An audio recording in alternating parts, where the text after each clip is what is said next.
And okay. All right. So we are in our Torah cycle in the story of Joseph, as many know, and we're coming to the climax of the drama with Joseph and his brothers. And the opening line of this week's parsha, Parshat Vayigash, which means "and he approached," referring to Judah. Judah approached him, approached Joseph. Right? He doesn't know that Joseph is his brother. He thinks that he's the viceroy, second in command to Pharaoh. And Judah approached him, saying, "Please, my lord, let your servant speak a word to my lord. Do not become angry with your servant, for you are equal to Pharaoh." Right? He's about to plead for the safety of his brother Benjamin. And this part right here, this opening line, Vayigash, becomes the subject of so many Hasidic mystical texts. This idea of Vayigash, of approaching, of coming close, which of course the sages want to read as "and coming close to God." Right? So even though the story is about Judah coming close to Joseph, who he doesn't know is Joseph, the rabbis are really reading this as some of them read it as prayer. This is kind of code word of coming close to God through prayer. And what the Rabbi Menachem Mendel of Vitebsk, Vitebsk,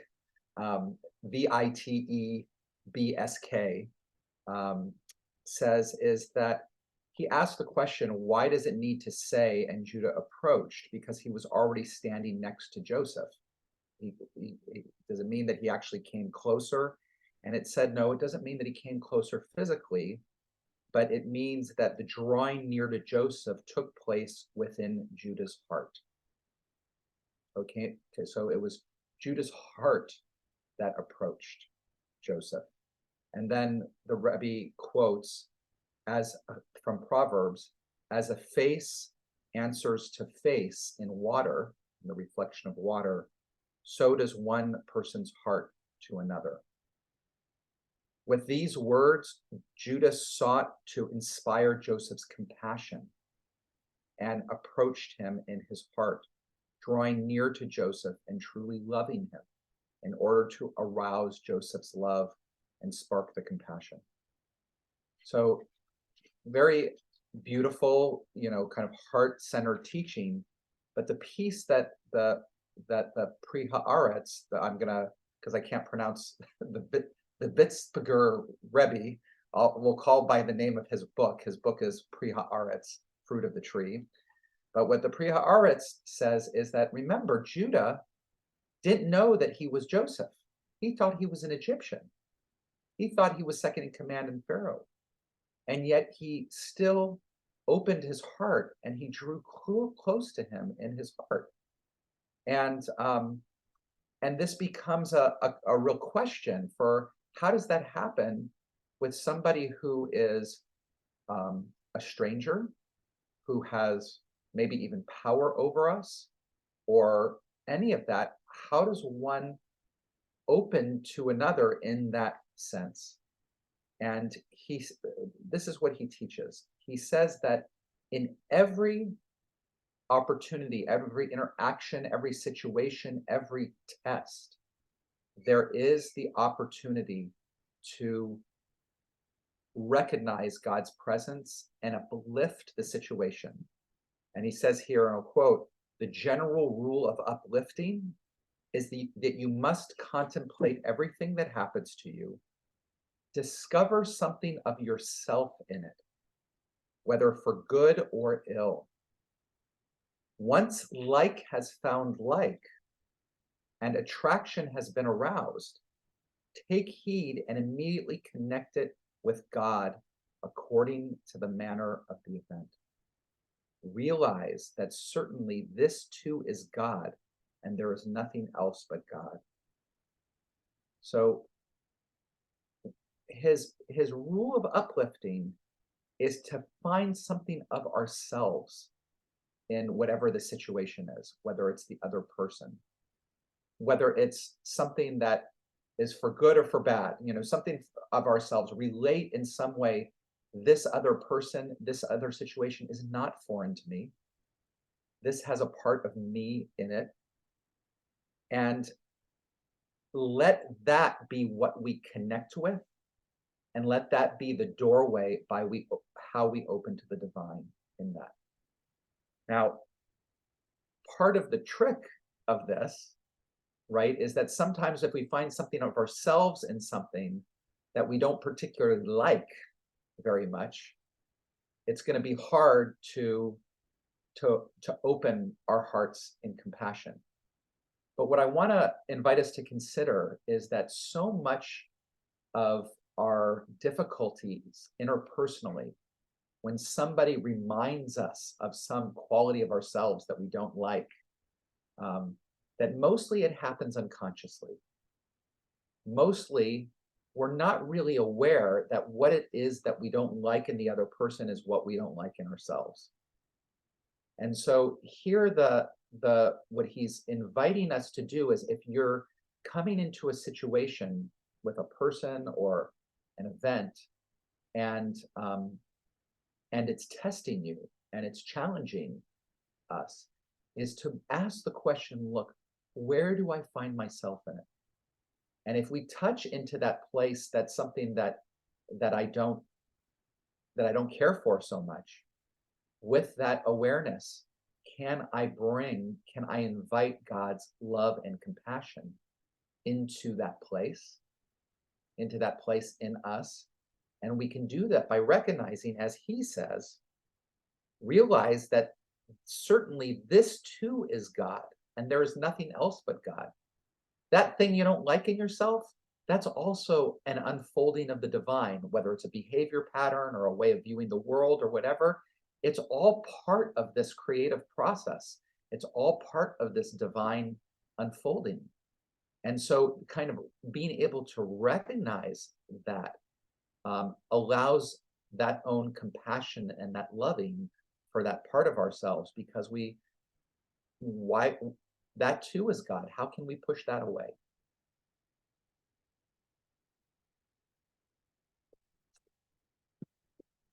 So let's take this into practice. Find a comfortable position that you can sit in for a period of time.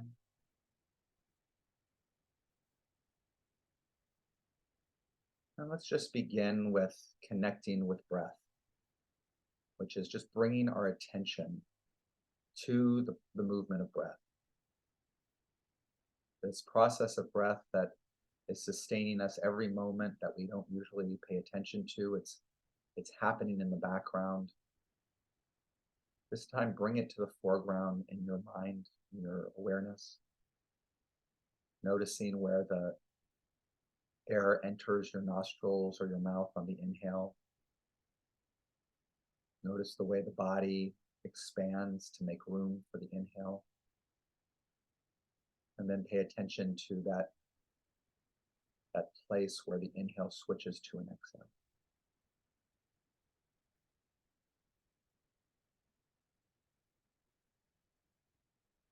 And as you feel the body contract as the breath leaves on the exhale, notice where that exhale reaches its maximum length and then switches over to an inhale, and the cycle of the air being drawn in begins again.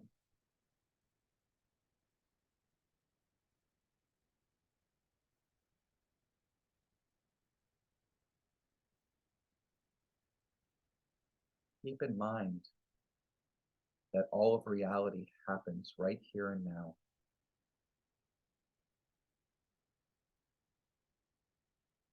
Right here with the breath, with the body.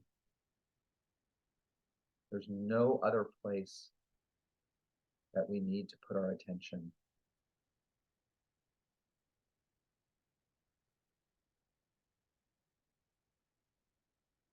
Allow your awareness to expand, to include the sensations in the body as you breathe. the way the body expands and contracts with the inhale and the exhale. You can notice the shape of your body as you breathe, the contact of your feet on the ground, your bottom on the chair, the distance between the bottom of your spine and the top of your head,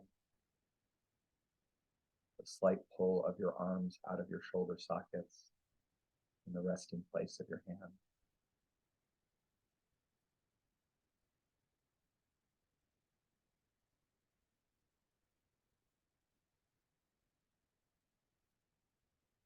Feel your desire to come close to your own essence, to your own being, to the root and heart of this moment.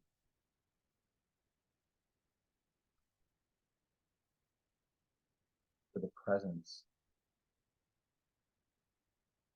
that fills every aspect of this moment.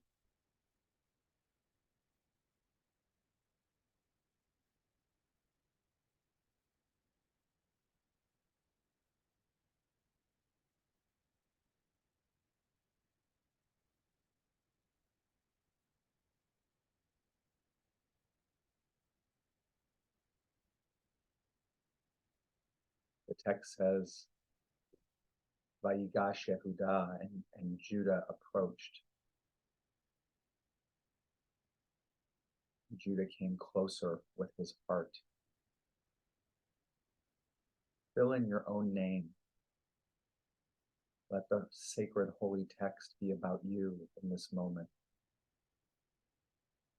Coming close. Being open.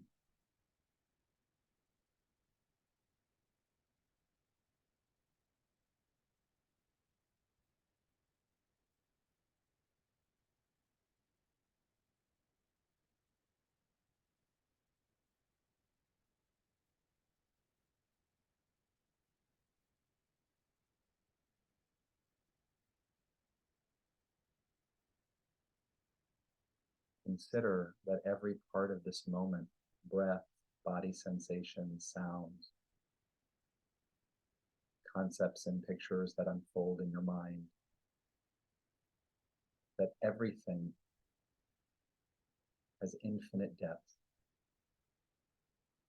that everything being expression of the divine presence unfolding moment by moment in all its forms, has at its root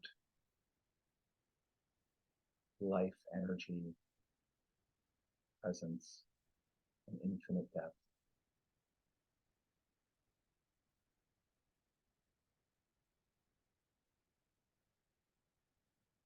I'm going to be quiet for a period of time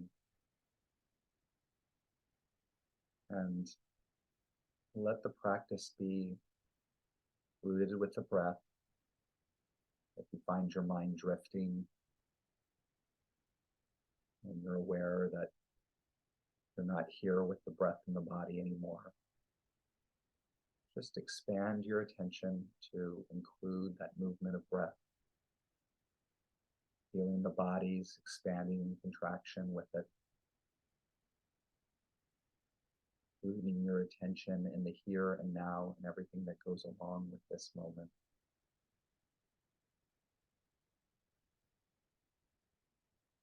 And then call to mind the text, your name, approached, came closer.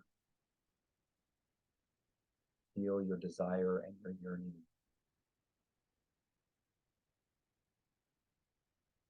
To embody more into the essence of who you are and the infinite depth that's possible.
Thank you, everybody, for that palpable presence.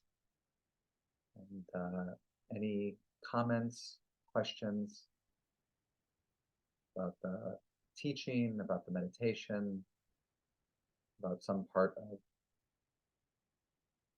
your own, our own striving to live lives of awareness and spirit?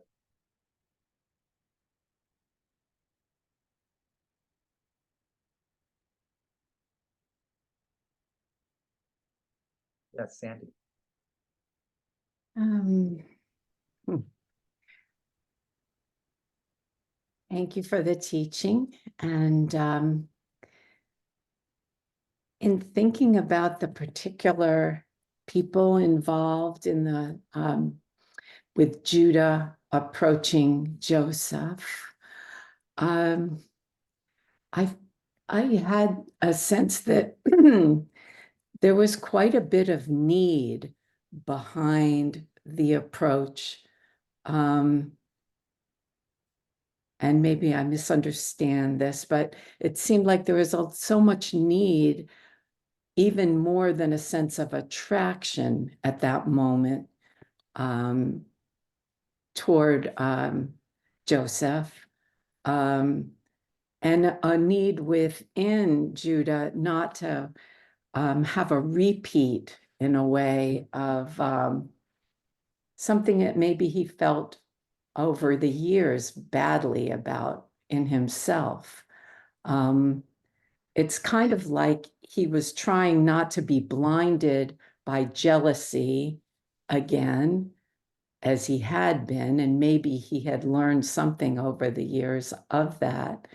And that he did seem to really be caring about his father and also himself in the eyes of his father, if he would completely screw up again and have not be able to come home with Benjamin.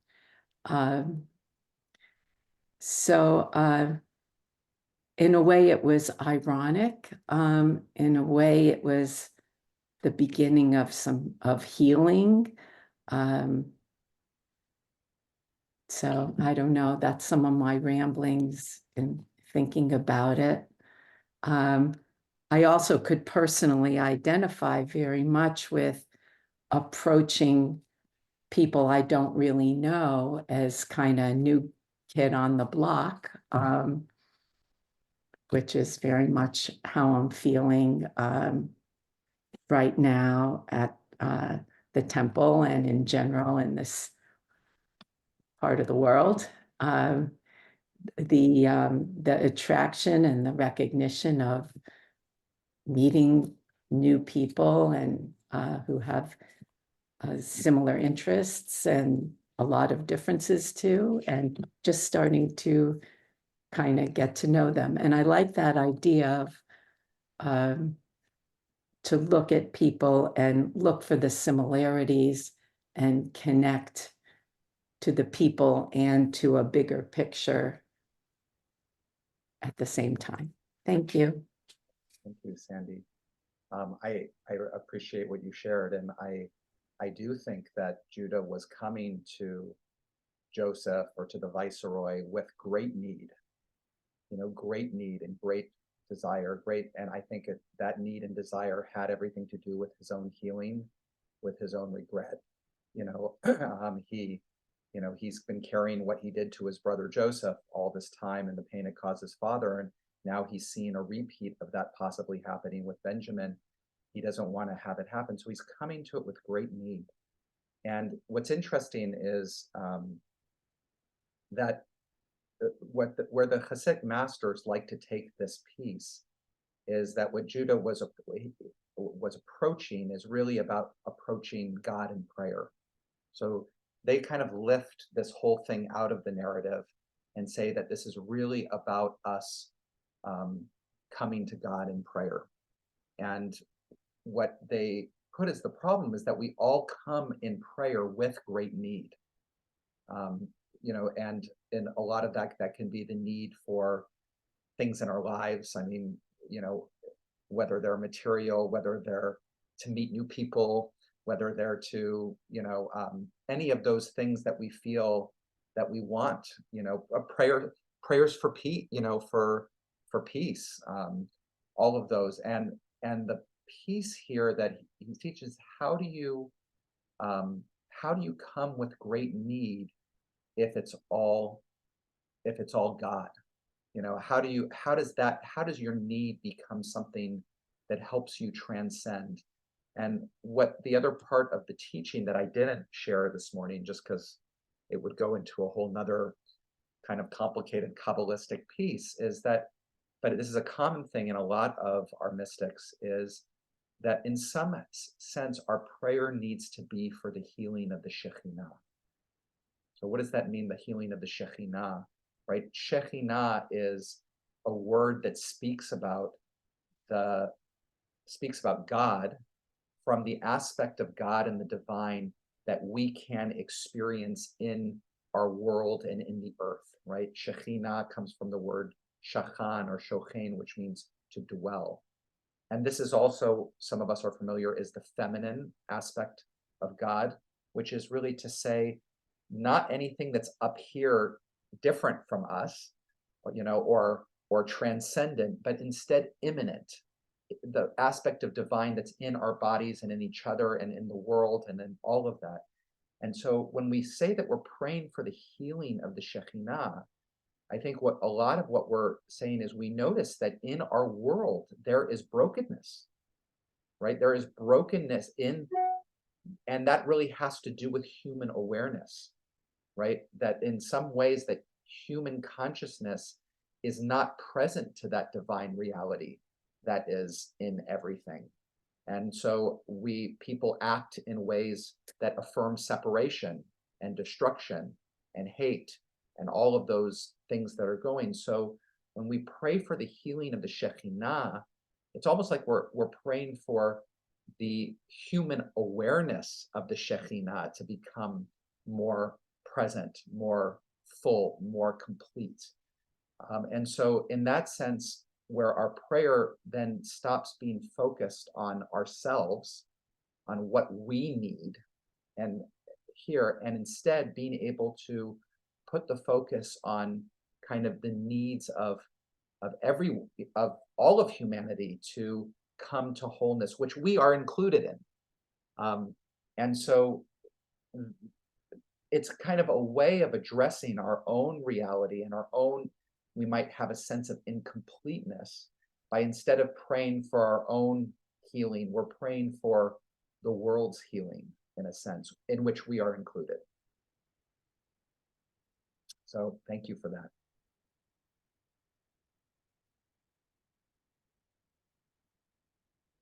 And I think the only one thing that I'll add before Maury speaks is just that in coming and in meeting new people and coming over there is so much that we come to situations with with looking for either validation or connection from another, as opposed to coming to the situation of what kind of divine presence can I bring into this connection, right? Instead of like, what can the person give me? Is this person going to connect with me?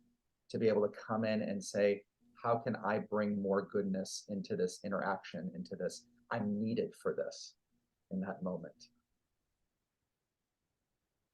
Or Oh, yes. Well, Rabbi Kavod, you were talking about, I think that how you said it, rejecting traits in other people that we don't like about ourselves, I think was how you said it. And I find also troubling that I have the expectations of people, my descendants, my kids, grandkids, I want them to fulfill everything that I haven't done in my life, which is the other side of it. And I'm always working on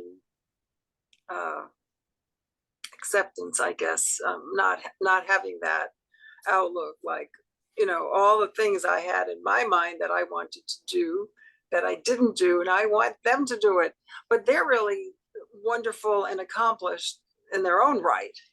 And I always am trying to appreciate that, but I'm not so good at it as I'd like to be.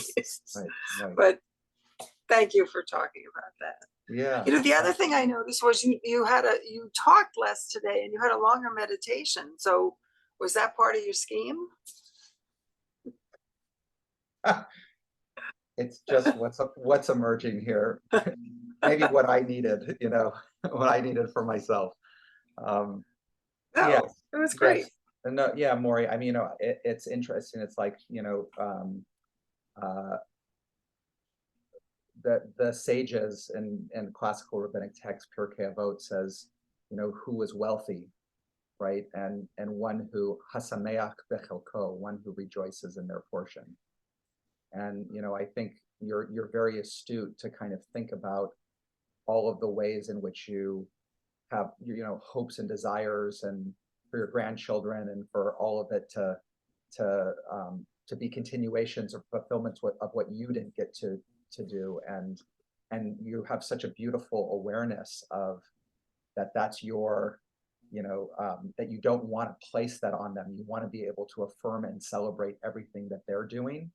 And so what so much of it is, as you're tapping into, is that mirror of being able to celebrate and affirm everything that you have done in your life and are continuing to do, to be able to feel like your portion is just right, is exactly, maybe it didn't fulfill all of the things that you had in your mind of what you wanted to, could have, should have, all of those, but those were just images of your mind. If you're really like tapping into all of the blessings and ways that your life has been so rich, right, then there's that sense of feeling more complete in your own journey. And so I think that's really where the focus is how do I notice what my portion is, instead of having my attention on what thoughts in my head it didn't fulfill, right? And being aware, I guess that is gratitude of, basically how lucky I am. I don't know how else to say it. Yeah. Like even being, stumbling upon this group is just great. Yes. Yes. I don't know. Luck. Thank you. Thank you. Okay, all right. Well, thank you, everybody, for a wonderful, wonderful morning.